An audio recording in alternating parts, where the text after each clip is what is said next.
Hello बच्चों, अब हम अपने चैप्टर को स्टार्ट करते हैं ग्रेविटेशन। ठीक है, ग्रेविटेशन। तो सबसे पहले हम देखेंगे व्हाट इज ग्रेविटेशन। ये ग्रेविटेशन है क्या चीज़। तो ये जो ग्रेविटेशन है ना, ये न्यूटन का लॉ है। किसका? न्यूटन का। ठीक है, तो उन्होंने क्या कहा था कि यूनिवर्स के अंदर यूनिवर्स के अंदर जितनी भी चीज़ है, कोई भी ऑब्जेक्ट है, वो दूसरे ऑब्जेक्ट से अट्रैक्ट होता है। ठीक है, क्या होता है? वो अट्रैक्ट होता है और कुछ फोर्स लगाता है। तो ये जो फोर्स उन्होंने बताया था उसे ही हम क्या कहते हैं? ग्रेविटेशन लॉ कहते हैं। ठीक है, तो उन्होंने क्या कहा था कि say that everything in the universe attract everything else in the universe. यानी एक ऑब्जेक्ट है, वो दूसरे ऑब्जेक्ट से क्या करता है? अट्रैक्ट होता है। The more massive the objects the stronger the force of attraction is.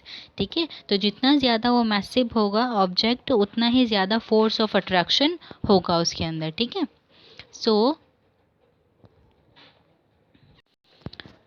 अब देखो हमने इस चैप्टर में क्या देखा। ये जो ग्रेविटेशन है वो क्या है कि कोई भी ऑब्जेक्ट है वो दूसरे ऑब्जेक्ट से अट्रैक्ट होगा, बट उसका फोर्स ऑफ अट्रैक्शन कितना होगा? जो उनका मासेस होंगे ना, उनका प्रोडक्ट निकालने के बाद जो हम इनका डिस्टेंस है ना, इनके बीच के डिस्टेंस, उसका स्क्वायर करेंगे तो हमारा फोर्स ऑफ अट्रैक्शन निकलेगा, और हम इसे नाम देते हैं अपना यूनिवर्सल लॉ ऑफ ग्रेविटेशन। ठीक है, यूनिवर्सल लॉ ऑफ ग्रेविटेशन इसे इसलिए नाम दिया है क्योंकि ये जितना भी यूनिवर्स में कोई भी ऑब्जेक्ट है, चाहे सन, प्लैनेट हुए या प्लैनेट और मून्स हुए या फिर हमारे अर्थ हुई न, तो इनमें से सारी चीज़ क्या आएंगी? वो ग्रेविटेशन में आएंगी। ठीक है, यूनिवर्सल लॉ इसे इसलिए ही कहा गया। यूनिवर्स के अंदर जितने भी ऑब्जेक्ट हैं वो दूसरे ऑब्जेक्ट से जब अट्रैक्ट करते हैं तो वो किस फॉर्म में अट्रैक्ट होते हैं, कितना ज़्यादा उनका फोर्स ऑफ अट्रैक्शन होता है, वो उतना होता है जो उनके मासेस होते हैं, उनका प्रोडक्ट निकालो और फिर उनका जो डिस्टेंस आया है उसका स्क्वायर करो। तो अगर हम इसे सॉल्व आउट करें तो हमारा फोर्स ऑफ अट्रैक्शन उतना ही होता है। ठीक है, और अब हम देखो नेक्स्ट आगे बढ़ने से पहले हम अपने जो हमारे न्यूटन ने ये लॉ बनाया था उनके बारे में थोड़ी सी जानकारी ले लेते हैं। ठीक है, तो ये जो हमारे न्यूटन थे, इनका नाम क्या है? Isaac Newton. ठीक है, तो ये जो पहले जब मतलब ये जब बॉर्न हुए तो ये एक फार्मर की फैमिली से बॉर्न हुए थे। ठीक है, बहुत ज़्यादा पुअर थे। ठीक है, लेकिन ये बिल्कुल भी ज़्यादा अच्छे नहीं थे। किस में? ये फार्मिंग में बिल्कुल अच्छे नहीं थे। ठीक है, फिर इनको कहाँ भेजा गया? इनको कैम्ब्रिज यूनिवर्सिटी में भेजा गया था। ठीक है, जहाँ पर इन्होंने स्टडी की थी। और आपको तो सबको पता होगा, जो एप्पल जो गिरा था तो इन्होंने एक लॉ बनाया था ग्रेविटी वाला, तो उसी ईयर इन्होंने अपनी स्टडी को वहीं पर ड्रॉप कर दिया था। ठीक है, ये एक मैथमेटिशियन भी हैं बहुत ज़्यादा अच्छे, क्योंकि इन्होंने क्या किया था, कैलकुलस जो थे मैथमेटिक्स में, वो इन्होंने ही ब्रांच निकाली थी। ठीक है, फिर बाद में इनसे पहले भी बहुत सारे लोग आए थे जिन्होंने ग्रेविटी के बारे में बताया। ठीक है, बट कोई भी बहुत अच्छे से एक्सप्लेन नहीं कर पाया था। इन्होंने अच्छे से एक्सप्लेन कर दिया था। ठीक है, कैसे किया था एक्सप्लेन? कोई रीजनिंग निकाल कर, मैथमेटिक्स निकाल कर, तो इन्होंने अपने जो फॉर्मूला है उसे अच्छे से सिंप्लीफाइड कर दिया था। ठीक है, तो पहले तो ये ज़्यादा स्पेशल चीज़ें नहीं लगती थी, बट जो अब साइंटिस्ट ने कहा, इनको नाम कैसा दिया? इनको दिया गुड साइंटिफिक थ्योरी का नाम। ठीक है, इसका मतलब था कि जो भी चीज़ ऐसे सिंप्लीफाइड करेगा ना साइंस में, तो वो जो क्वालिटीज़ हैं उसकी वो कैसी होंगी? Good scientific theory. ठीक है, तो हमने अपने न्यूटन के बारे में भी जान लिया है। ठीक है, और अब हम देखेंगे इसके कुछ क्वेश्चंस। ठीक है, अच्छा इम्पोर्टेंस भी पढ़ लेते हैं। जो हमारी इम्पोर्टेंस है, यानी कि यूनिवर्सल लॉ ऑफ ग्रेविटेशन निकाला तो है, बट इसकी ज़रूरत कहाँ से आ गई? ठीक है, तो ध्यान दो कि एक दूसरे को सोलर सिस्टम में होल्ड करने के लिए हमारे ग्रेविटेशन का ही काम होता है। ठीक है, एक दूसरे से ग्रेविटेशन अट्रैक्ट होने का ग्रेविटेशन का ही काम होता है। ठीक है, एटमॉस्फेयर को सरफेस ऑफ अर्थ पे होल्ड करने का, ठीक है, ये भी काम है। The flow of water in the river for rainfall and snowfall, motion of the moon around the earth, occurrence of tides. यानी कि जो हम यूनिवर्सल लॉ का इम्पोर्टेंस देखेंगे तो ये बहुत ज़्यादा ज़रूरी है। ठीक है, बहुत सारी चीज़ों में। तो क्वेश्चन में जब आए तो आपने क्या लिखना है? सिर्फ 2 और 3 पार्ट्स लिखने हैं, क्योंकि इससे ज़्यादा इसके क्वेश्चन बनेगा नहीं। ठीक है, 2-3 मार्क्स का ही बनेगा, तो आपने 2-3 मार्क्स के ही पॉइंट्स लिखने हैं। ठीक है, फिर हम अपने क्वेश्चन को अब सॉल्व करेंगे, जो कि हमारा है ये। अब देखो ये वाला जो फॉर्मूला था ये हमने पहले ही पढ़ लिया था, ठीक है। जो हमारा फोर्स ऑफ अट्रैक्शन है, तो उन्होंने क्या बताया था कि प्रोपोर्शनल टू देयर मासेस, और क्या करना है उनकी रेडियस या फिर डिस्टेंस, दोनों में से किसी को भी आप स्क्वायर कर सकते हैं, आंसर सेम ही आएगा, ठीक है। बट ये जो कैपिटल जी है ना, ये जो कैपिटल जी है तो उसकी वैल्यू क्या है, ये जो कैपिटल जी है उसकी वैल्यू है, मैंने आपको लिखवाई नहीं है, उसकी वैल्यू ये है, ठीक है। वैसे आपके क्वेश्चंस जब आएंगे तो आपके लिखी हुई आएगी, ठीक है। 6.673 इंटू 10 पे पावर इनवर्स 11, ठीक है, Newton metre square KG square. क्यों? क्योंकि हमें पता है मेरा फोर्स जब निकालती हूँ तो मैं न्यूटन में निकालती हूँ, है ना, और डिस्टेंस किस में निकलता है, मीटर स्क्वायर में, और जो मासेस होते हैं वो किस में होते हैं, केजी में। तो इसीलिए इसका जो एसआई यूनिट बना वो क्या बना, एसआई यूनिट बना Newton metre square KG square, ठीक है। आगे समझ में क्यों बना, ठीक है। तो आपको ये वैल्यू दी होगी, लेकिन हमें ऐसा यूनिट नहीं दी होती, ठीक है। तो हमें याद रखनी होती है कि कहाँ पर हमें क्या चीज़ यूज़ करनी है।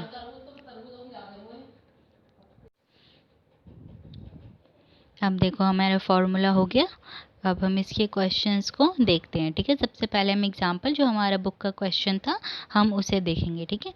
The mass of the earth is 6 into 10⁻24 kg, ठीक है। तो मास है अर्थ का वो इतना है, और मून का जो है वो इतना है, और डिस्टेंस कितना दिया है, इतना। तो बोला है कि हमें क्या निकालना है, force exerted by the earth on the moon, और हमें जी की वैल्यू क्या लेनी है, जो हमारा यूनिवर्सल लॉ ऑफ ग्रेविटेशन है उसमें जी की वैल्यू यही ली जाती है, ठीक है, हमेशा।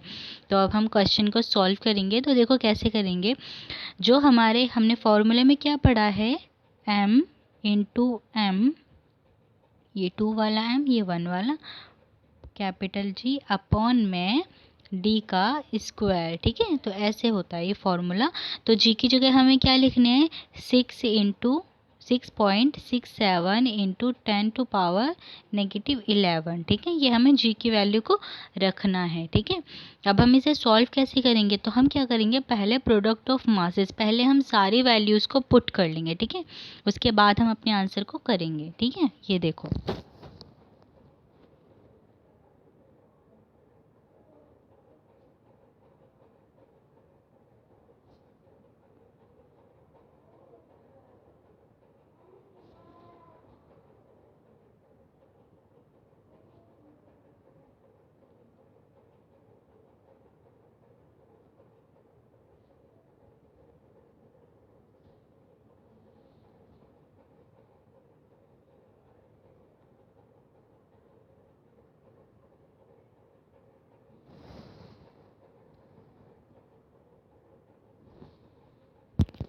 आप देखो, जब हम इसे सॉल्व करेंगे ना, तो हमें सॉल्व करने से पहले हमें ये देखना है, देखो यहाँ पर नेगेटिव पावर थी ना, तो हम इसे क्या करेंगे, हम इसे नीचे ले आएंगे, ऊपर सॉल्व नहीं करेंगे, ठीक है।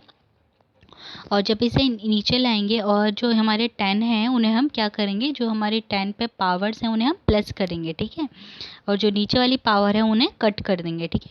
और ये जो हमारे नंबर बचे हम इन्हें सॉल्व आउट करेंगे और कट कर देंगे, ठीक है। तो हमारा आंसर आ जाएगा 2.02 इंटू 10 पे पावर 20, ठीक है। कैसे आएगा, जब हम अपने पावर से पावर्स को कट कर देंगे, ठीक है। तो हमारा फोर्स ऑफ अट्रैक्शन कितना आ गया, इतना आ गया। और हमेशा ध्यान रखना कि जो 10 पे पावर होंगी उन्हें सॉल्व नहीं करना, उनको क्या करना है कि अगर पावर हमें दी है यहाँ ऐसे करके मल्टीप्लाई में, नंबर सेम है ना, तो क्या करूँगी मैं, 10 की जगह 10 लिखूँगी, 24 कितना होता है 48, तो मैं सिर्फ सिंपल 48 लिख दूँगी, मैंने सॉल्व नहीं करना है, ठीक है। और अगर ऐसा हुआ कि यहाँ लिखा है 24 और उसकी डिवाइड में दिया 10 पे पावर 23, तो मुझे क्या करना है, मुझे जब इसे काटना है, 10 से 10 कट जाता है ना, तो हमें क्या करना है, 24 में से 23 गए, कितने बचे, 10 पे पावर 1, तो ये आ गया मेरा आंसर, ठीक है। इन्हें सॉल्व करना ऐसे है, पूरा नहीं खोलना है, ठीक है। हमारा क्वेश्चन यहाँ पर ये कंप्लीट हो गया। अब देखो ये वाला क्वेश्चन आपने खुद करना है। Two particles are placed at some distance if the mass of each of the two particles is double. ठीक है, जो उनके मासेस हैं वो क्या हैं, double. Keeping the distance between them unchange. ठीक है, यानी डिस्टेंस नहीं बदला बट उनके जो मासेस थे वो डबल हो गए। The value of gravitation force between them will be, उन दोनों के बीच का जो ग्रेविटेशन फोर्स होगा वो कितना आएगा। ठीक है, यानी कि मासेस को हमें डबल करना है, कितना भी मासेस रखना उनको डबल करना और डिस्टेंस को मत बदलना। ठीक है, और फिर आंसर बताना क्या आएगा। अब हमारा नेक्स्ट टॉपिक है फ्री फॉल। ठीक है, जब हम फ्री फॉल पढ़ेंगे तो ये हमारा अर्थ से रिलेटेड है। ठीक है, तो ये जो हम अब पढ़ने वाले हैं, जो हम पहले पढ़ रहे थे वो हमारा यूनिवर्स से रिलेटेड था, यानी यूनिवर्स के अंदर जितनी भी चीज़ें हैं उन सब से रिलेटेड था। बट अब हम जो पढ़ने वाले हैं वो सिर्फ हमारे अर्थ से रिलेटेड है। ठीक है, जैसे कि ये फ्री फॉल क्या होता है। फ्री फॉल को अगर हम अपने ईजी लैंग्वेज में समझें तो कोई भी चीज़ ऊपर से नीचे की तरफ गिराना। ठीक है, यानी गिरना कुछ भी हो सकता है। जैसे कि न्यूटन ने क्या देखा था कि जब वो पेड़ के नीचे बैठे थे तो एक एप्पल नीचे गिरा। ठीक है, तो इसी तरीके से when the only force acting on an object is gravity the object is said to be in free fall. यानी कि ध्यान दो कि अगर कोई भी चीज़ हम ऊपर से फेंकते हैं और हम उन पर कुछ भी फोर्स नहीं लगाएं, ठीक है, चाहे हम फेंकें या फिर वो ऊपर से गिरे, हम कुछ भी फोर्स नहीं लगाएं और वो ग्रेविटी की वजह से नीचे की तरफ गिरें, तो हम उसे क्या कहते हैं, फ्री फॉल का नाम देते हैं। ठीक है, अब जो हमारा फ्री फॉल है वो ग्रेविटी की वजह से होता है। बट ये ग्रेविटी होती क्या चीज़ है, तो हम ध्यान देंगे अब एक्सेलरेशन ड्यू टू ग्रेविटी। ठीक है, इसका मतलब क्या है, तो ध्यान दो, एक बॉडी है, ठीक है, वो नीचे की तरफ गिर रही है तो वो थोड़ा सा एक्सेलरेट करेगी, है ना, एयर फ्रिक्शन की वजह से। तो बॉडी जो है टर्मिनल वेलोसिटी। ठीक है, तो अब तुम ध्यान दो कि अगर कोई ऑब्जेक्ट था जिसे हमने नीचे की तरफ गिराया, ठीक है, नीचे की तरफ गिराया, तो तुम ध्यान दो कि हम नीचे की तरफ गिरता है तो ग्रेविटी की वजह से एक्सेलरेशन होती है उसमें, है ना, उसकी स्पीड क्या होती है, चेंज होती रहती है। तो यही जो निकाला था ना, तो इसकी वजह से हमने क्या निकाला कि हमारी जो ग्रेविटी है उसकी वजह से कुछ एक्सेलरेशन होती है। ठीक है, जिसे हमने स्मॉल जी का नाम दिया और कहा कि एक्सेलरेशन ड्यू टू ग्रेविटी, यानी ग्रेविटी की वजह से कुछ एक्सेलरेशन होगी, हमें वो बताना है। ठीक है, अब देखो हमारा जो स्मॉल जी था उसे निकालने का फॉर्मूला हमारे पास ये है। जी का मतलब, कैपिटल जी का मतलब हमें पता है, उसकी वैल्यू को पुट करना है और मासेस अपॉन में आर स्क्वायर, यानी रेडियस है उसका स्क्वायर निकालना है। ठीक है, बट ध्यान दो कि हमें जो जी होगी ना वो हमें गिवन होगी। ठीक है, हमारी जो स्मॉल जी की वैल्यू होगी ना हमें गिवन होगी, वो है 9.8 मीटर सेकेंड स्क्वायर। ठीक है, तो ये हमें वैल्यू ना गिवन है। ठीक है, तो हमें सॉल्व करने की हमेशा ज़रूरत नहीं पड़ेगी, बट समटाइम्स क्या होता है कि क्वेश्चन बोलता है कि जी की वैल्यू आपको 10 रखनी है, 9.8 नहीं रखनी, तो हमारा आंसर तो और इजी हो जाता है ना।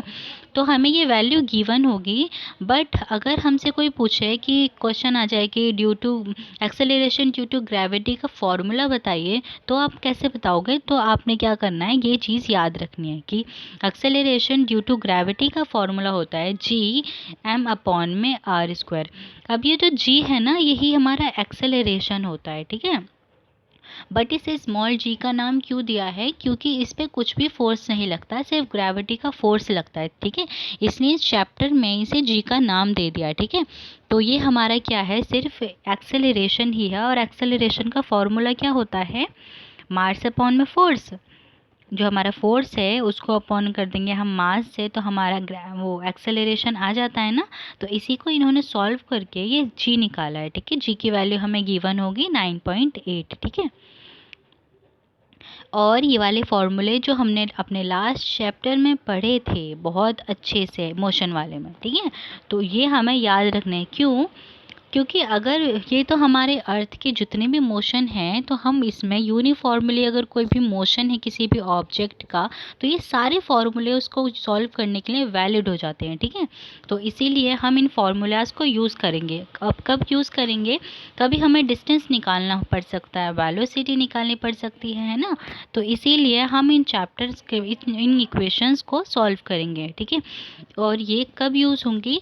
हम अर्थ पर हैं और ये सारी इक्वेशन जो है वो यूनिफॉर्मली एक्सेलरेटेड मोशंस की हैं, ठीक है। इसीलिए हम इनको यूज़ करेंगे, ठीक है। हम इनको यूज़ कर सकते हैं, हम इनको कभी भी यूज़ कर सकते हैं, ठीक है, किसी भी चैप्टर में। ऐसा नहीं है कि 8 चैप्टर में ही करा था तो 8 चैप्टर में ही कर सकते हैं, ठीक है। जब भी हमें कोई ज़रूरत पड़ेगी तो हम इन इक्वेशंस को सॉल्व कर देंगे, ठीक है, पुट करके। अब देखो हमारा question, example 10.2, a car falls off a ledge and drops to the ground in 0.5 second, ठीक है। जो कार है वो फॉल हुई थी, तो वो कितना टाइम लगा, उसे टाइम दे रखा है हमें 0.5 सेकेंड। हमें ग्रेविटी क्या कहा है कि भाई तुम्हें 10 लेनी है, ठीक है। अब ये 10 जब देते हैं तो इसका ये मतलब नहीं कि उसकी ग्रेविटी ही बदल गई। 10 इसलिए देते हैं कभी कभी कि बच्चा आसानी से इसे आंसर को सॉल्व कर पाए, ठीक है। तो ऐसा नहीं कि बदल जाती है, 9.8 ही रहती है, बट कभी कभी सॉल्व करने के लिए ईजिली और सिंप्लीफाइंग पड़े, इसलिए हम 10 दे देते हैं, ठीक है। What is its speed on striking the ground, यानी कि हमें क्या निकालना है? हमें निकालनी है स्पीड, ठीक है। अब ध्यान दो, हम इससे पूरी इक्वेशन बना देंगे, बट कैसे बनाएंगे? यही तो हमारा फंडा है। अब देखो हमें टाइम कितना दिया था, 0.5 सेकेंड, यानी कि आधा सेकेंड, है ना। और हमारी इनिशियल वेलोसिटी कितनी थी? इनिशियल वेलोसिटी, तो इनिशियल वेलोसिटी को, रुक जाओ, टी मेरा दिया है 0.5 और मेरा इनिशियल वेलोसिटी है ना, तो उससे मैं किससे डिनोट करती हूँ? यू से। यू मेरा क्या था? 0। क्यों था 0? क्योंकि वो कार जो थी वो फॉल होती है, ठीक है, ग्राउंड पे। और मेरा जी क्या है? जी मेरा 10 है, जो इस क्वेश्चन ने बोला है कि आपको 10 लेना है। और एक्सेलरेशन ऑफ द कार क्या है? यानी कि ये तो ग्रेविटी की वजह से इतना था, but acceleration of the car क्या है हमारा? +10। क्यों? क्योंकि वो जब गिर रही थी, एक्सेलरेशन की वजह से गिर रही थी, नीचे की तरफ गिर रही थी ना, तो मेरी जो ग्रेविटी थी उसी को मैं लिख देती हूँ एक्सेलरेशन प्लस में। क्यों? क्योंकि वो नीचे की तरफ यानी अर्थ की तरफ अट्रैक्ट होकर आ रही थी, तो मैं लिखूँगी अपना एक्सेलरेशन प्लस में, ठीक है। अब मैं कोई फॉर्मूला पुट करूँगी जिससे मेरा आंसर है जो आ सकता है, ठीक है। अब मैं याद करूँगी तो मेरे 3 फार्मूले हैं, ठीक है, 3 फार्मूले हैं। जब मैं देखो मेरे पास ए है, जी है, यू है, टी है, और मुझे क्या निकालना है? मुझे निकालनी है स्पीड, ठीक है। तो सबसे पहले मैं क्या निकालूंगी? स्पीड को निकालने के लिए मेरे पास क्या फॉर्मूला है? स्पीड को निकालने के लिए मेरे पास एक भी फॉर्मूला इस चैप्टर में तो नहीं है, तो दूसरे चैप्टर में याद करूँगी कि मेरे दूसरे चैप्टर में क्या था। तो मैंने देखा कि मेरे दूसरे चैप्टर में लिखा है v = q + at, ठीक है। और अगर मैं याद करूँ तो मेरा जो इनिशियल वेलोसिटी थी वो तो 0 ही थी, तो ये जो 0 थी ना, तो मैं इसे लिख नहीं रही, सिर्फ 80 को लिख रही हूँ, ठीक है, क्योंकि ये तो 0 है, तो इसे लिखो या नहीं लिखो, ठीक है। अब v मेरी स्पीड जो आएगी वो क्या आएगी? a को मल्टीप्लाई करूँगी, यानी 10 को मल्टीप्लाई करूँगी मैं 0.5 से। तो जब मैं 0.5 से इसे मल्टीप्लाई करती हूँ तो 0.5 का मतलब है आधा, यानी 10 को अगर आधे से मल्टीप्लाई करो तो कितना आएगा? 5 मीटर पर सेकेंड। ये मेरा आंसर आ गया स्पीड का। तो मैंने स्पीड निकाली अपनी। अच्छा, वेलोसिटी और स्पीड, जब मेरे पास फॉर्मूला वेलोसिटी का है तो मैंने स्पीड कैसे निकाल दी? वो इसलिए निकाल दी क्योंकि ये यूनिफॉर्मली है, ठीक है। यूनिफॉर्मली में स्पीड और वेलोसिटी इक्वल होती हैं, ठीक है, इसीलिए। अब मेरा सेकंड पार्ट है, what is it's average speed during the 0.5 second. तो एवरेज स्पीड निकालने का फॉर्मूला अगर मैं याद करती हूँ तो इस चैप्टर में तो मुझे नहीं दे रखा है ना एवरेज स्पीड का, तो दूसरे चैप्टर में मुझे दिया था कि क्या करना है मुझे? Initial plus final divided by 2, ठीक है। एवरेज, अभी मैंने बताया था ना वेलोसिटी एवरेज निकालो या एवरेज स्पीड निकालो कब इक्वल होती हैं, जब यूनिफॉर्मली होते हैं, ठीक है। तो इसीलिए मैंने एवरेज वेलोसिटी का फॉर्मूला पुट किया है यहाँ पे, ठीक है। u मेरा है 0 और v मेरा कितना था अभी जो निकाला था मैंने 5, और 2 से डिवाइड करूँगी तो मेरा आंसर आ जाएगा 2.5। तो ये मेरा आ गया एवरेज स्पीड। अब मैं अपने थर्ड को सॉल्व करूँगी, थर्ड पार्ट को। How high is the ledge from the ground, यानी हमें क्या निकालना है, हाई यानी ऊंचाई। तो ऊंचाई को अगर मैं देखूँ तो ये मेरा डिस्टेंस भी तो बन ही जाता है ना। तो मुझे एक्चुअल में निकालना है क्या है, मुझे एक्चुअल में निकालना है डिस्टेंस। और अगर मैं याद करूँ अपने फॉर्मूलेस को, तो इस चैप्टर में मुझे डिस्टेंस वाला तो एक भी फॉर्मूला नहीं याद होता है ना। तो मुझे कौन से फॉर्मूले पे जाना है, मुझे अपने 8 चैप्टर वाले फॉर्मूले, एस वाले फॉर्मूले पर जाना है, ठीक है। जिसमें का मतलब था U T plus 1/t AT का स्क्वायर, ठीक है। मुझे इस वाले फॉर्मूले पे जाना है। और अगर मैं ध्यान दूँ तो मेरा u तो 0 था, तो 0 को मैं किसी भी नंबर से मल्टीप्लाई करूँ, मेरा आंसर क्या आएगा 0। तो मेरा आंसर 0 आ गया।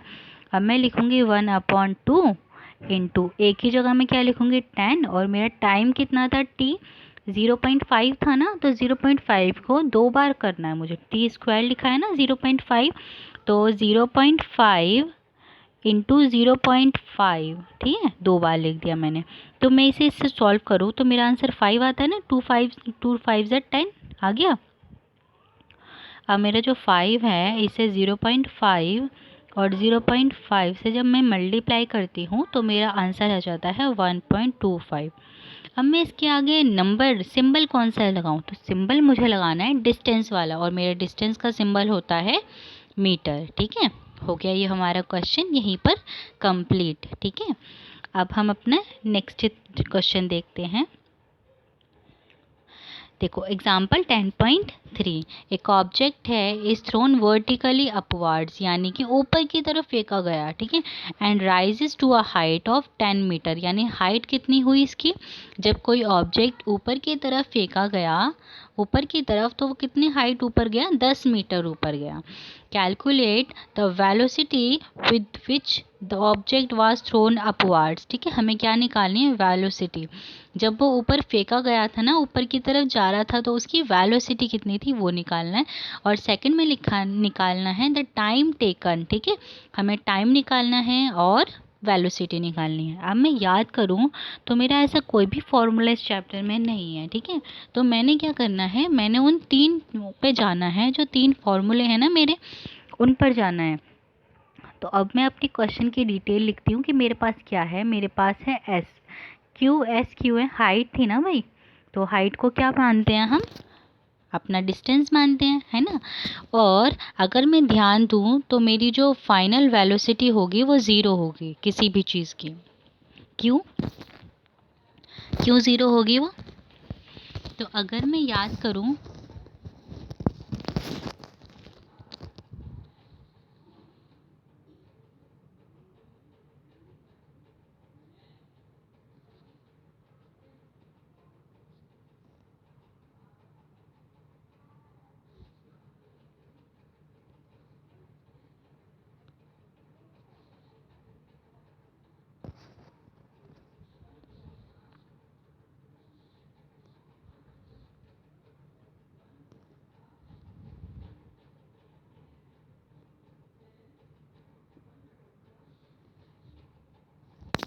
अब देखो यहाँ पे जो भी इंफॉर्मेशन मुझे मिली थी क्वेश्चन में वो मैंने यहाँ लिख दी। मुझे पता था मेरा डिस्टेंस और हाइट दोनों बराबर होते हैं।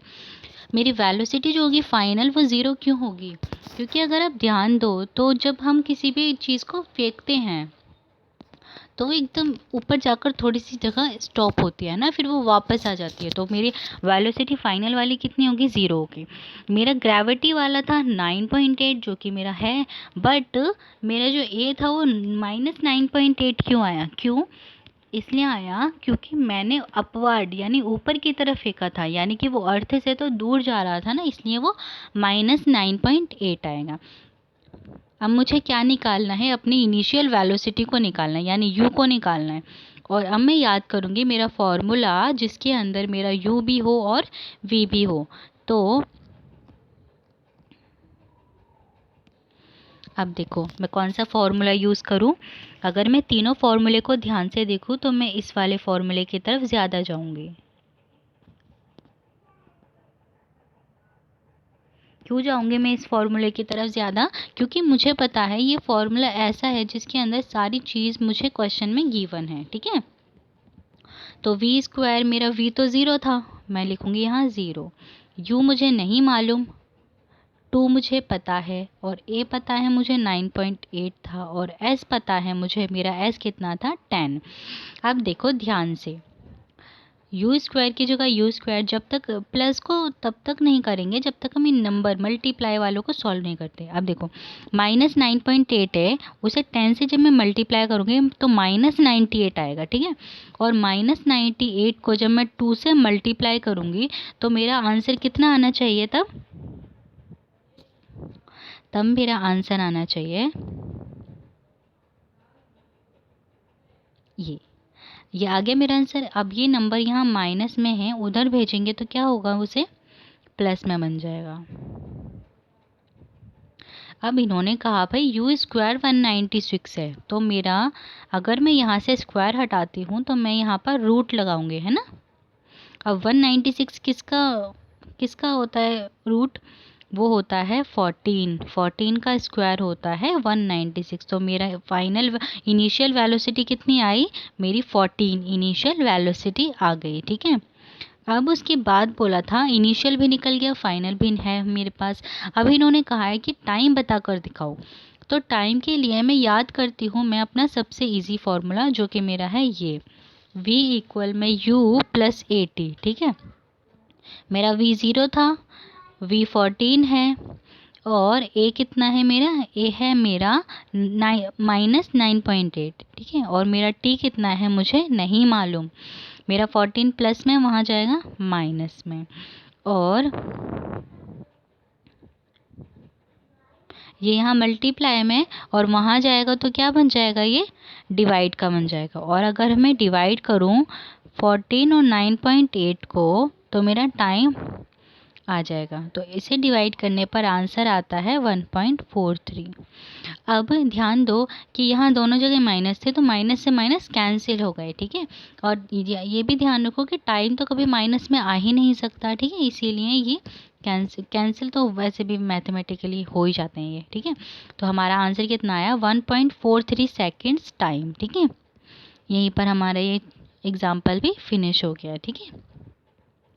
अब हमें ये वाला क्वेश्चन आपने खुद करना है, ये एमसीक्यू क्वेश्चन है। इसका जो आंसर है ना आपको पीडीएफ में मिल जाएगा, ठीक है। Two objects of different masses falling freely near the surface of moon would have different accelerations, undergo a change in their inertia, have same velocity at any instant, experiences force of same magnitude, ठीक है। तो इसका answer आपने लिखना है।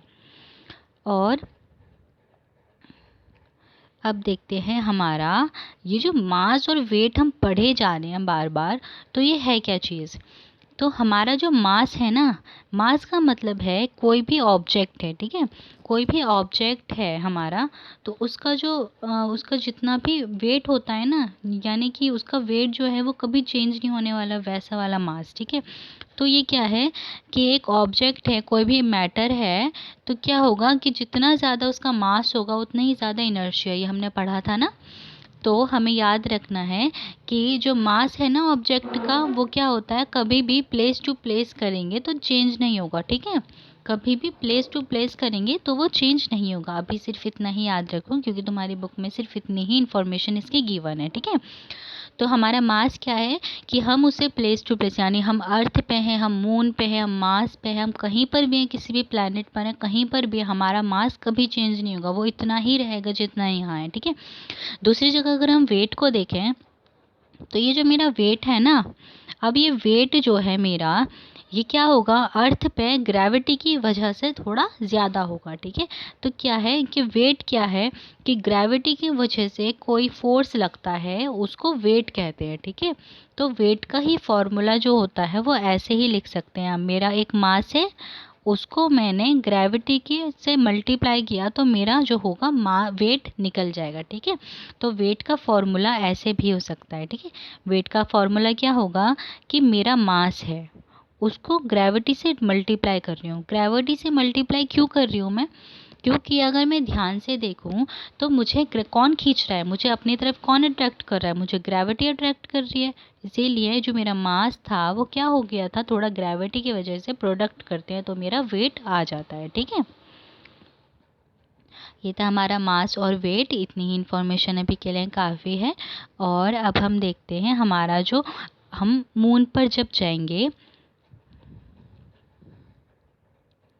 तो हमारा जो मास है, हमारा वेट मतलब, तो वो कितना होगा, ठीक है। तो ये याद रखना है आपने, ये फॉर्मूला था जो हमने वेट ऑफ मून निकालने के लिए, वेट ऑन द मून निकालने के लिए सॉल्व किया था, ठीक है। बट एक चीज़ याद रखो सिंप्लीफाई करने के लिए, कि जो भी हमारा अर्थ पर है ना हमारा वेट, यानी मेरा वेट अभी 36 kg है, तो अगर मैं मून पर चली जाऊँ तो मेरा वजन हो जाएगा सिर्फ 6 kg। क्यों? क्योंकि वो 1/6 हो जाएगा, ठीक है। जो भी चीज़ है वो 1/6 हो जाएगी, जितना भी वेट है तुम्हारा वो 1/6 हो जाएगा, ठीक है। अब अगर मैं ध्यान दूँ इस पर, weight of the object on the moon, weight of the object on the earth, यानी कि 1/6 है किसका, वेट ऑन द अर्थ का 1/6 करना है, ठीक है। जो हमारा फॉर्मूला है वो हमें कैसे निकालना है, वो बिल्कुल देखो सेम है जो हमारे यूनिवर्सल ऑफ ग्रेविटेशन का है, ठीक है। इसमें कोई भी डिफरेंस नहीं है। अब हम इसके क्वेश्चंस करते हैं, ठीक है। अब देखो क्या लिखा है, मास of N object is 10 kg। कितना किलो है मास ऑब्जेक्ट का? 10 किलो, ठीक है। What is its weight on the earth, यानी कि मास कितना है मेरा 10 किलो, लेकिन वेट कितना होगा मेरा अर्थ पे, तो मैं क्या लिखूंगी 10 इंटू, क्योंकि मेरा वेट का फॉर्मूला क्या था, मुझे मास को ग्रेविटी से मल्टीप्लाई करना है और मेरी ग्रेविटी कितनी होती है, ठीक है 9.8। तो अगर मैं करूँगी तो मेरा वेट कितना आएगा 9.8, वो सॉरी 98 न्यूटन। न्यूटन में क्यों आया, क्योंकि जो मेरा वेट है वो फोर्स की तरह काम करता है, ठीक है। और एग्जाम्पल, ये वाला एग्जाम्पल देखें तो कोई ऑब्जेक्ट है वो 10 न्यूटन का है, ठीक है। लेकिन कब, जब वो अर्थ पे था, ठीक है। तो अब हमें बताना है कि उसका, जब हम मून पे जाएंगे तो उसका अर्थ, उसका वेट कितना होगा। तो मून पे बता रहे हैं कि 10 n है, बट मैंने पढ़ा है कि जो भी अर्थ पे होता है उसका 1/6 कर दो, वही मून पे होता है। तो मैं क्या करूँगी, मेरे 10 को 1/6 कर दूँगी, ठीक है। जब मैं 1/6 करूँगी, तो डिवाइड करने पर मेरा आंसर आएगा 1.67 न्यूटन, यानी मैं मून पर कितना वेट लाऊंगी अपना 1.67, ठीक है। ये वाला क्वेश्चन भी कंप्लीट हो गया, ठीक है। ये वाला आई होप बहुत इजी होगा ये तो। अब हम करेंगे अपना नेक्स्ट क्वेश्चन, जो कि मेरा थर्स्ट एंड प्रेशर से है। तो हम पहले थर्स्ट एंड प्रेशर देखते हैं क्या है। अब देखो थ्रस्ट क्या है, थ्रस्ट है एक परपेंडिकुलर, जब हम कोई भी ऑब्जेक्ट पे किसी परपेंडिकुलर तरीके से फोर्स लगाएंगे ना, तो उस फोर्स को हम क्या कहेंगे, थ्रस्ट कहेंगे, ठीक है। क्या कहेंगे, थ्रस्ट कहेंगे। जब हम किसी भी ऑब्जेक्ट को परपेंडिकुलर तरफ से, सरफेस से ऑब्जेक्ट पे फोर्स लगाएंगे, ठीक है। जैसे कि ये वाला देखो, और इसकी यूनिट किस में लिखेंगे, हम न्यूटन में लिखेंगे, ठीक है। किसी भी परपेंडिकुलर तरीके से हम फोर्स लगाते हैं तो हमें क्या कहते हैं, हम उसको नाम दे देते हैं थ्रस्ट का, ठीक है। दूसरा हमारा प्रेशर क्या होता है, प्रेशर होता है हमारा जितना भी थ्रस्ट है ना पर यूनिट एरिया का, यानी एक एरिया है पर यूनिट एरिया, तो उस पे थ्रस्ट, जब हम जितना भी इफेक्ट थ्रस्ट का पड़ता है उसे हम प्रेशर का नाम देते हैं, ठीक है।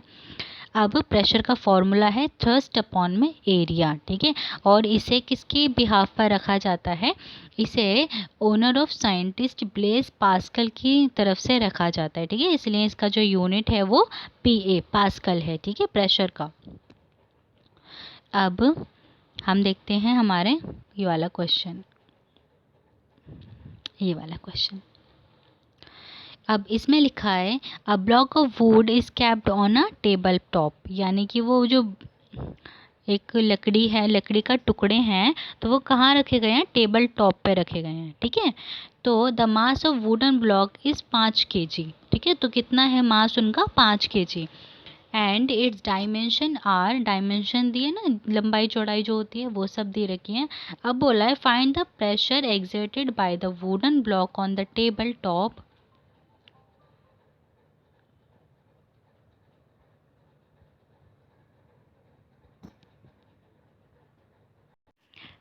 सॉरी बच्चों, देखो अब हमें बोला है कि ये क्या लिखा है कि wooden block on the table top if it is made to lie on the table top with its side of dimensions, इतनी वाली और इतनी वाली। तो हमें क्या निकालना है, प्रेशर निकालना है। तो ये जो एक ही है, ठीक है, ये एक ही है, जो हमारा वुडन ब्लॉक है ना वो एक ही है। इसको कभी एक तरफ से रखा है, कभी उसको फ्लैट करके रख दिया है, ठीक है, इसलिए थोड़ा अलग दिख रहा है। तो अब बताना है कि जो दोनों तरफ से प्रेशर होगा दोनों टाइप में वो क्या होगा। तो अगर हम फर्स्ट पार्ट देखें अपना, तो मेरा जो थ्रस्ट है, थ्रस्ट कैसे निकालती हूँ मैं, जो मेरा थ्रस्ट का फोर्स है, पहले मैं अपनी इन्फॉर्मेशन लिख लेती हूँ क्या क्या है। मुझे मास दिया है 5 kg, ठीक है, मेरा मास है वुडन ब्लॉक का 5 kg, और डायमेंशन कितनी है मेरी 40 इंटू 20 इंटू 10, ठीक है। तो अब मैं निकालूंगी कि मेरा जो थ्रस्ट है वो कितना है, ठीक है। तो थ्रस्ट निकालने का फॉर्मूला वही होता है जो फोर्स का है, यानी कि जो मास है उसे ग्रेविटी से मल्टीप्लाई कर दो। तो मेरा मास कितना था 5 kg, से मैं ग्रेविटी से जब मैं मल्टीप्लाई करती हूँ तो मेरा आंसर आता है 49। ये मेरा थ्रस्ट निकल गया। अब मुझे एरिया ऑफ साइड निकालनी है। तो area of side of rectangular, तो हमें फॉर्मूला क्या होता है, लेंथ इंटू ब्रेथ। तो लेंथ कितनी है मेरी 20, और ब्रेथ फर्स्ट वाले की, ठीक है, फर्स्ट वाले की है, तो 10 200 आ गया। अब मुझे क्या निकालना है, प्रेशर। प्रेशर का फॉर्मूला क्या होता है मेरा, थ्रस्ट अपॉन में एरिया। तो मेरा थ्रस्ट कितना था 49, और मेरा एरिया कितना था 200 सेंटीमीटर था। अगर मैं इसे मीटर में कन्वर्ट करती हूँ तो मेरा आंसर 0.02 आता है। क्यों, क्योंकि मीटर को सेंटीमीटर के करने के लिए हमें क्या करना पड़ता है, उसे 100 से डिवाइड करना पड़ता है, ठीक है, इसीलिए आया ये आंसर, ठीक है। जब मैं इसे डिवाइड करती हूँ तो मेरा आंसर आता है 2450 न्यूटन मीटर स्क्वायर, यानी हमारा जो प्रेशर है ना वो आ गया। तो ये जो प्रेशर है, चलो अभी आगे देखते हैं सेकंड वाला पार्ट पहले।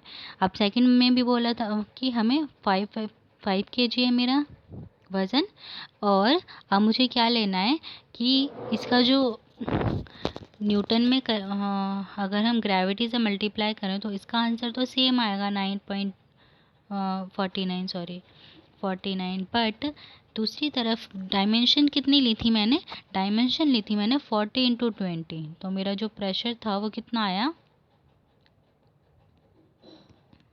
ठीक है, इतना आ गया। और अगर मैं इसे मीटर में कन्वर्ट करूं तो मेरा आंसर कितना आएगा 0.08, ठीक है। तो अगर मैं इसे डिवाइड करूं, प्रेशर का फॉर्मूला क्या है मेरा 49 अपॉन में 0.08, तो मुझे प्रेशर आया मेरा 612.5 न्यूटन मीटर स्क्वायर।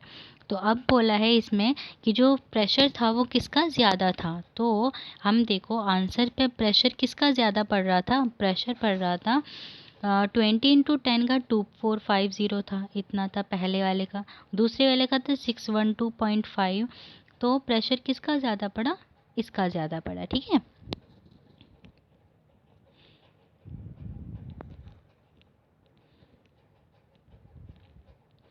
हमने ये भी पढ़ लिया और हम आगे वाला पढ़ेंगे अब हमारा फ्लूइड प्रेशर, ठीक है। ये जो हम प्रेशर होता है ना फ्लूइड पे, तो ये क्या होता है, तो ध्यान दो कि कुछ चीज़ें पानी के ऊपर फ्लूइड है ना एकदम फ्लोट होती हैं और कुछ सिंक हो जाती हैं। तो ये जो फ्लूइड होता है ना, फ्लूइड के अंदर जो प्रेशर लगता है तो वो प्रेशर कहते हैं हम, कि ये जो प्रेशर है ना भाई, तो ये ऊपर की तरफ हमें क्या करता है, एग्जर्ट करता है। कहाँ पे करता है, ऊपर की तरफ हमें एग्जर्ट करता है, ठीक है। और ये जो फोर्स लगता है वो कहाँ से लगता है, वो चारों तरफ से लगता है हमारा, ठीक है, ये जो फोर्स लगता है, ठीक है। अब ये जो बॉयंसी है ये क्या होता है बॉयंसी? तो ये बॉयंसी ये होती है कि कोई भी ऑब्जेक्ट है, ठीक है, कोई भी ऑब्जेक्ट है पानी के अंदर, जैसे ये देखो कैन यहाँ क्या कर रही है, फ्लोट कर रही है, बट क्यों कर रही है? तो इसमें बोलते हैं कि ये फ्लोट इसलिए करती है क्योंकि एक अपवर्ड फोर्स लगता है, अपवर्ड फोर्स जो चीज़ों को ऊपर की तरफ खींचता है, और ये किसके अंदर होता है? लिक्विड के अंदर, ठीक है। तो इसे हम कहते हैं बॉयंसी, ठीक है। बट जब हम बॉयंसी को देखें आर्किमिडीज के प्रिंसिपल की तरफ से, तो उन्होंने क्या कहा कि कोई भी ऑब्जेक्ट है, ठीक है, कोई भी ऑब्जेक्ट है, तो अगर वो फ्लोट करेगा या सिंक करेगा तो वो क्यों करेगा? वो इसलिए करेगा कि वो क्या हुआ था कि पार्शली या फिर फुल्ली वो क्या है, वो फ्लूइड के अंदर है, यानी किसी मतलब लिक्विड के अंदर है, तो वो एक्सपीरियंस करेगा एक अपवर्ड फोर्स को, यानी जो ऊपर से उसका फोर्स लगेगा उस फोर्स को, जो कि इक्वल किसके होगा? Weight of the fluid displaced by it, यानी कि जो भी पानी डिस्प्लेस हुआ है ना इतनी जगह से, उसके ही वेट के बराबर होगा, उतना ही फोर्स वो नीचे से लगाएगा, ठीक है। इस वाली थ्योरम का ये मतलब था, जो हमारे आर्किमिडीज का प्रिंसिपल है उसका मतलब। अब हम जान लेते हैं हम आर्किमिडीज के बारे में थोड़ा सा। तो ये जो हमारे आर्किमिडीज थे ना, ये आर्किमिडीज, तो इन्होंने क्या किया था, ये एक साइंटिस्ट थे, ठीक है, ग्रीक साइंटिस्ट। तो इन्होंने जब वो बाथटब में उन्होंने अपना एक पैर डाला, तो उन्होंने फिर देखा कि उन्होंने पैर डाला, तभी जितना भी पानी उस पैर की जगह ले रहा था ना, वो पानी बाहर फ्लो हो गया, यानी नीचे गिर गया, है ना, गिरता है ना पानी। तो फिर वो तेज तेज भागे स्ट्रीट में शाउट करते हुए, ठीक है। तो उन्होंने क्या बताया कि उन्होंने जब ये मतलब ये देखा, तो फिर उन्होंने यही वाला प्रिंसिपल बताया, ठीक है। तो ये वाला प्रिंसिपल क्या बताता है कि कोई एक फोर्स लगता है, और वो कितना होता है, जितना वो डिस्प्लेस करता है ना, वो उतना फोर्स लगता है, ठीक है। तो उन्होंने ये बताया। तो जो ये आर्किमिडीज थे ना, तो ये बहुत ज़्यादा फेमस थे अपने किसके लिए? अपनी ज्योमेट्री और वो मैकेनिक्स थे ना, मैकेनिक्स वाले फेमस थे इसलिए, ठीक है। जैसे लीवर्स, पुले, व्हील्स वगैरह के बारे में तो पढ़ा होगा, तो इसलिए, ठीक है। अब देखो, ये क्वेश्चन आपको बताना है, एक बॉल है जिसका वेट कितना है? 4 kg, ठीक है। डेंसिटी है उसकी 4000 kg मीटर क्यूब। क्यूब इसलिए आया, वॉल्यूम था, ठीक है, volume is completely immersed in water of density इतना। What will be the buoyant force acting on it? तो हमें बताना है इसके आंसर क्या होंगे, ठीक है। और एक और चीज़ ध्यान दो कि जो हम निकालते हैं ना अपना बॉयंस, जब हम बॉयंसी निकालते हैं, तो कुछ चीज़ें फ्लोट करती हैं और कुछ चीज़ें क्या होती हैं,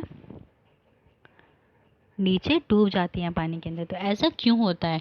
ऐसा इसलिए होता है कि जो पानी है ना, पानी, तो हमें बॉयंसी वाला रूल याद करना है कि जितना फोर्स वो कितना लगाती हैं ऊपर की तरफ, जितना पानी वो डिस्प्लेस्ड करती हैं, ठीक है। तो जितना पानी डिस्प्लेस करती हैं वो उतना ही फोर्स नीचे से लगाती हैं और फ्लोट करने लग जाती हैं चीज़ें। लेकिन जो चीज़ हमारी नीचे डूब जाती है वो पानी ज़रा सा भी डिस्प्लेस नहीं कर पाती, इसकी वजह से वो नीचे डूब जाती है, ठीक है। और एक और चीज़ याद रखनी है कि जो हमारी, जैसे कोई चीज़ फ्लोट करेगी तो वो कब करेगी? जब उसकी जो, हम आगे पढ़ेंगे, चलो ये वाला। अब हम अपना देख लेते हैं आर्किमिडीज का प्रिंसिपल, ठीक है, कहाँ कहाँ यूज़ होता है। तो ये आर्किमिडीज का प्रिंसिपल शिप्स को डिज़ाइन करने के, सबमरीन्स को, लैक्टोमीटर्स को, ये सब करने के लिए, डिटरमाइन करने के लिए ये आर्किमिडीज का प्रिंसिपल जो है वो इस्तेमाल होता है, ठीक है। अब हमारा नेक्स्ट पार्ट है, ये वाला क्वेश्चन आपने करना है। एक ऑब्जेक्ट है जिसका मास कितना है? Equal 350 gram occupies 200 centimeter cube of the space. When this object is thrown into a river, what will be the condition of the object there? ठीक है, डेंसिटी वगैरह बतानी है। और अब देखो, ये जो हमारी रिलेटिव डेंसिटी है ये होती क्या है? तो रिलेटिव डेंसिटी क्या है कि कोई भी ऑब्जेक्ट है तो उसकी डेंसिटी अगर वाटर से कम है, ठीक है। वाटर से कम है तो वाटर पे फ्लोट करेगा, वाटर से ज़्यादा है तो वाटर में सिंक हो जाएगा। ठीक है, तो यही है हमारी रिलेटिव डेंसिटी। तो हम इसे निकालेंगे कैसे, किसी भी सब्सटेंस का वॉल्यूम लेंगे, ऊपर डिवाइड कर देंगे हम वाटर के वॉल्यूम से। हम अगर इसका आंसर 0 में पॉइंट में आया तो ये क्या करेगा, ये फ्लोट करेगा, और अगर 1 पॉइंट वगैरह में आया तो ये क्या करेगा, सिंक हो जाएगा। ठीक है, तो इसमें बस यही है हमारे रिलेटिव डेंसिटी में। Use to compare the density of different liquids to keep it all consistence. ठीक है, definition, the ratio of the mass of any volumes of substance to the mass of an equal volume of water. ठीक है, तो यही हमारी relative density कहलाएगी। ठीक है, अगर कोई भी चीज़ वाटर से कम है, ठीक है, डेंसिटी में। अच्छा, ये डेंसिटी होती क्या है, अब देखो, कोई भी चीज़ होती है, हमने अपने एटम्स वगैरह के बारे में पढ़ा था, तो अगर वो थोड़ी ओपन होती है तो उसकी डेंसिटी क्या है, कम है। अगर कोई चीज़ फुल्ली अपनी जगह को पूरा फिल अप कर देती है तो उसकी डेंसिटी क्या होगी, ज़्यादा होगी। जैसे कि आप अज्यूम करो एक लकड़ी का टुकड़ा और दूसरी जगह पर एक पत्थर, तो ये क्या होगा, उन दोनों का वज़न अगर हम बराबर लें, यानी 1 किलो का लकड़ी का टुकड़ा लें और 1 किलो का ये पत्थर लें, तो जो हमारी लकड़ी है उसमें जो एटम्स हैं वो क्या हैं, पार्टिकल्स, दूर दूर, है ना। और जो हमारे इस वो है ना आयरन यानी रॉक वगैरह, सॉरी रॉक, तो उसके जो एटम है यानी वो फुल्ली प्लेस्ड हैं। ठीक है, तो ये क्या होगा, ये सिंक हो जाएगा। ये इसकी डेंसिटी होती है। ठीक है, किसी की पावर। ठीक है, इस चैप्टर में सिर्फ इतना ही था। हमने इसके क्वेश्चन वो एग्जांपल्स भी देख लिए, और अब हम एक और चीज़ ज़रूर देखेंगे कि यही एक ऐसा मतलब रिलेटिव डेंसिटी निकालते हैं हम, तो यही एक ऐसी है कि हम इसे यूनिट, इसकी एसआई यूनिट होती ही नहीं है। ठीक है, रिलेटिव डेंसिटी की एसआई यूनिट होती ही नहीं है। ठीक है, अब ये वाला क्वेश्चन आपको करना है, रिलेटिव डेंसिटी निकालें ऑफ सिल्वर। ओ सॉरी, ये तो एग्जांपल है, ये हमें खुद करना है। रिलेटिव डेंसिटी है सिल्वर की 10.8 और वाटर की है 10 पे पावर 3। ठीक है, तो what is the density of silver in SI unit, तो हमें निकालना है। तो हम कैसे निकालेंगे, हमारा फॉर्मूला क्या था डेंसिटी निकालने का, रिलेटिव डेंसिटी निकालने का, कि डेंसिटी ऑफ ऑब्जेक्ट अपॉन में डेंसिटी ऑफ वाटर। तो मेरा डेंसिटी ऑफ सिल्वर क्या है,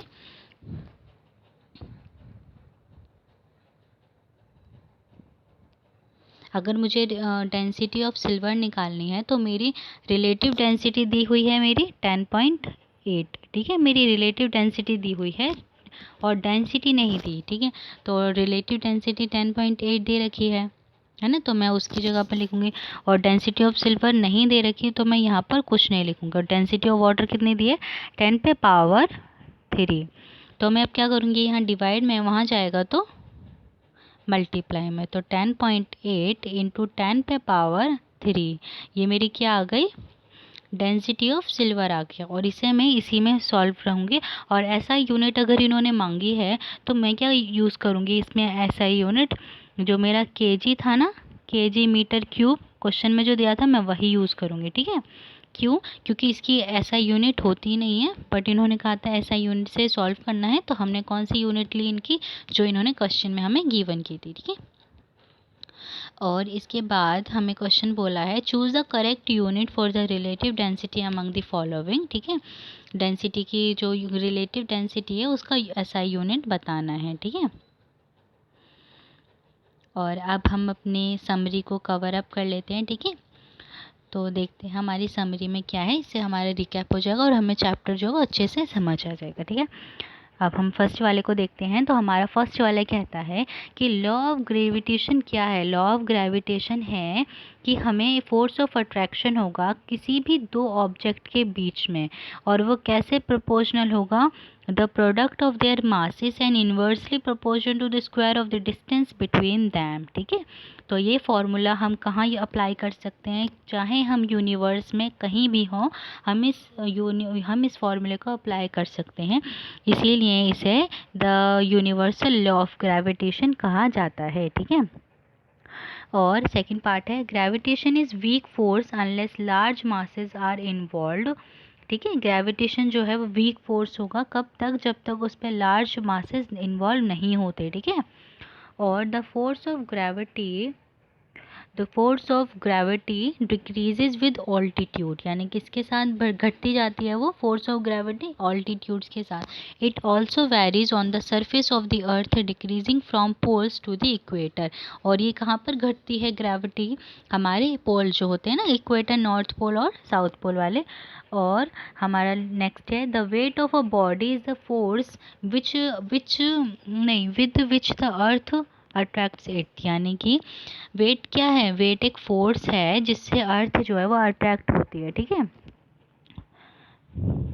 और जो द वेट है is equal to the product of mass and acceleration due to gravity, यानी एम और जी का प्रोडक्ट निकालो तो मेरा क्या निकलता है? मेरा वेट निकलता है। और the weight may vary from place to place but the mass same stage constant, यानी कि मेरा जो वेट है वो इस प्लेस टू प्लेस चेंज होगा बट मेरा जो मास है वो कभी भी चेंज नहीं होगा, ठीक है। All the object experience a force of buoyancy when they are immersed in a fluid, यानी कि सारे ऑब्जेक्ट, जितने भी ऑब्जेक्ट हैं वो बायोंसी को वो फील करते हैं, एक्सपीरियंस करते हैं, कब? जब वो फ्लूइड के अंदर होते हैं, ठीक है, इमर्स्ड इन अ फ्लूइड। अब अपना नेक्स्ट देखते हैं हम, objects having density less than that of the liquid in which they are immersed float on the surface, यानी कि किसी भी ऑब्जेक्ट की डेंसिटी अगर लिक्विड की डेंसिटी से कम है तो फ्लोट करेगा, और अगर उसकी जो उसकी डेंसिटी है वो लिक्विड से बड़ी हुई तो वो उसके अंदर क्या हो जाएगा? वो उसके अंदर सिंक अप हो जाएगा, ठीक है। यहीं पर हमारा ये पूरा चैप्टर कंप्लीट हो चुका है, ठीक है। ये रहे इसके आंसर्स, ठीक है। और नेक्स्ट वीडियो में हम इसके इन टेक्स्ट क्वेश्चंस और क्वेश्चन आंसर दोनों ही कवर अप करेंगे, ठीक है। थैंक यू बच्चों।